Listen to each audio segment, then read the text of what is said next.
Bonjour Noémie, je suis la fée Chacha et je suis ici pour raconter de belles histoires. Ce sont des histoires qui apprennent la sagesse. Alors, la sagesse, ce n'est pas être sage comme des fois quand les parents disent « Oh Julia, Noémie, il faut être très sage » ou bien « Tu n'es pas sage parce que tu as fait des bêtises ». Non, ce n'est pas ça que ça veut dire. La sagesse, c'est ce qui apprend des choses pour soi. C'est ce qui fait grandir. Et aujourd'hui, on va lire des histoires qui font grandir. Ce sont des histoires vraies. Des histoires vraies qui se passent dans le monde de la magie. Et vous aussi, vous êtes toutes les deux des magiciennes. Parce que vous avez un pouvoir qui s'appelle l'imagination. Et grâce à cela, eh bien, vous allez pouvoir vous créer toutes ces histoires dans votre tête. Et ces histoires vont vous aider à grandir. Alors, si vous êtes prête, installez-vous confortablement dans un fauteuil, un canapé, au fond de votre lit, avec un plaid si vous voulez. Et puis, concentrez-vous. C'est parti pour de belles histoires.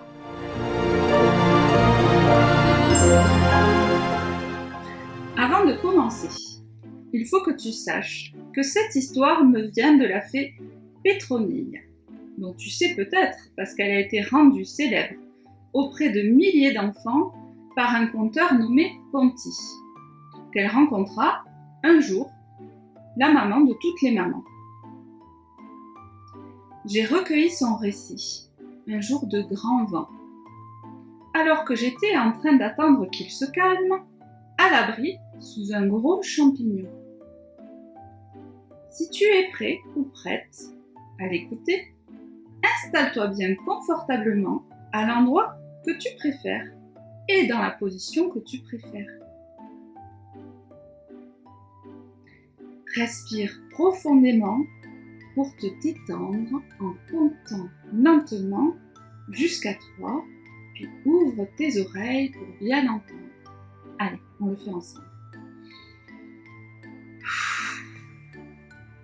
1, 2, 3.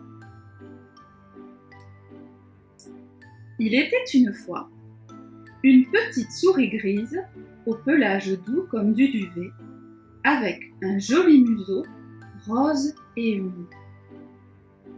Elle habitait au fond d'un trou qu'elle avait creusé elle-même, au bout du couloir d'une vieille maison qu'elle et sa famille de souris, ainsi que d'autres familles avant la sienne, habitaient depuis des siècles et des siècles, de portée en portée. Cette petite souris grise était aussi très gentille, en plus d'être douce et mignonne, ce qui relève de l'apparence. Elle était réellement aimable, pleine d'attention pour tout ce qui l'entourait.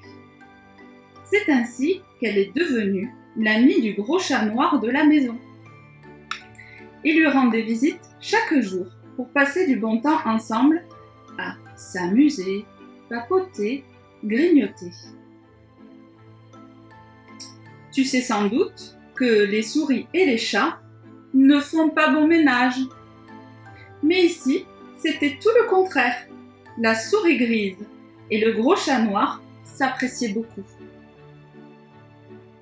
Notre souris aimait aussi beaucoup le fromage. Moi aussi, j'adore le fromage. C'est assez banal pour une souris de conte de fées, mais dans la vraie vie, elle préfère nettement les céréales, les fruits et les graines. Bref, un jour que les habitants de la maison étaient absents, la mignonnette fureteuse se glissa dans un sac en plastique qui traînait dans la cuisine et, gloutonne comme un ourson, elle mangea le gros morceau de gruyère que contenait le sachet. Tout le morceau, même les trous. Quand elle eut fini de faire bombance, son ventre s'était arrondi. C'est pour cela qu'on dit faire bombance, car on fait bomber son ventre en le remplissant de bonnes choses. Elle se mit alors à bâiller, à s'étirer, à soupirer, et s'endormit dans le sachet.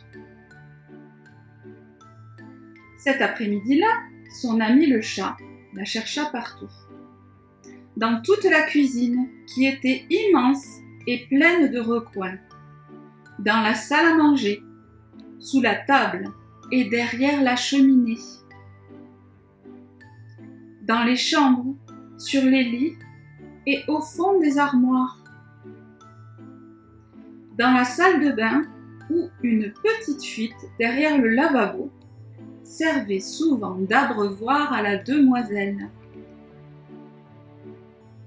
Et même dans les toilettes, où il n'allait jamais, ni l'une ni l'autre, car il y avait de drôles de bruits qui effrayaient la sourisette et une odeur chimique qui dégoûtait le chat. Car ces humains n'aimaient pas les odeurs naturelles, ils préféraient les remplacer par des odeurs artificielles qui sentent beaucoup trop fort pour le nez délicat d'un félin. Bien sûr, le gros chat noir ne pouvait pas deviner que la souris repue dormait dans le sachet. Fatigué par ses recherches, il alla se coucher sur le canapé du salon et s'endormit. Pendant que la souris et le chat faisaient la sieste, la petite fille de la maison rentra de sa promenade. Elle était un peu boudeuse en cette fin d'après-midi, car le matin même à l'école, elle avait eu une mauvaise note qu'elle avait jugée très injuste et qui l'avait surprise. Puis, elle était allée avec sa classe à la piscine, où l'eau était froide et sentait mauvais. Enfin, comme si cela ne suffisait pas, elle avait marché dans une flaque d'eau boueuse et taché ses jolies chaussures neuves. C'était donc la fin d'une journée qui avait bien mal commencé. La petite fille, qui s'appelait Lisa, se sentait grognon, comme disait son père, qui n'aimait pas la voir malheureuse et que cela agaçait. Sa maman, non plus d'ailleurs, n'aimait pas beaucoup la voir ainsi. Lorsque des ennuis arrivent, se disait-elle, c'est bien naturel d'être triste ou en colère. On n'est pas obligé d'être toujours souriant pour se donner bonne figure. Pour se consoler de ses misères, Lisa alla chercher le chat.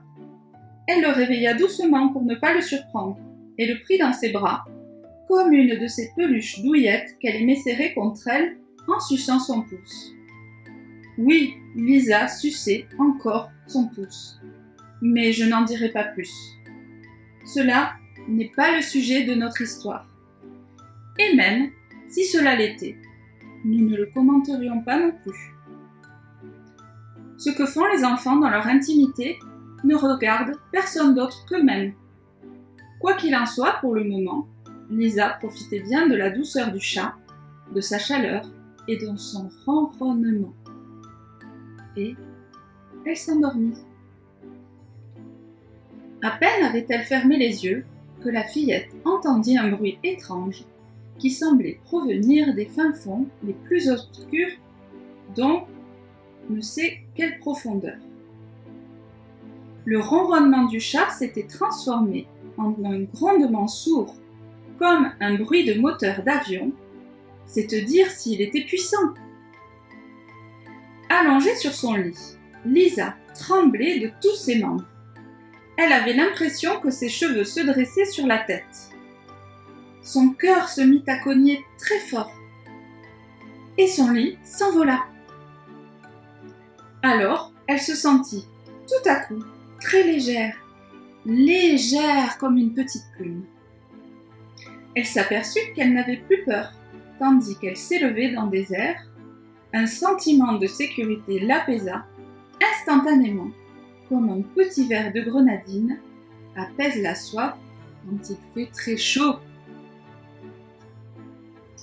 Que c'est beau et bon de se sentir là-haut, voler comme un oiseau et regarder le dessus des nuages, se dit-elle. Elle frissonna de plaisir. Et juste à ce moment-là, la souris, qui avait fini sa longue sieste, passa dans la chambre pour rejoindre son trou. Le chat l'aperçut et quitta d'un bond joyeux les genoux de Lisa, qui s'éveilla en sursaut. Elle avait donc dormi, et en se réveillant, elle réalisa que son petit somme l'avait remise en forme. Son rêve lui avait allégé le cœur. Elle se leva, bien décidée à le poursuivre la nuit prochaine, ou à le refaire un autre jour, car, décidément, il n'y avait que des avantages à s'élever comme cela.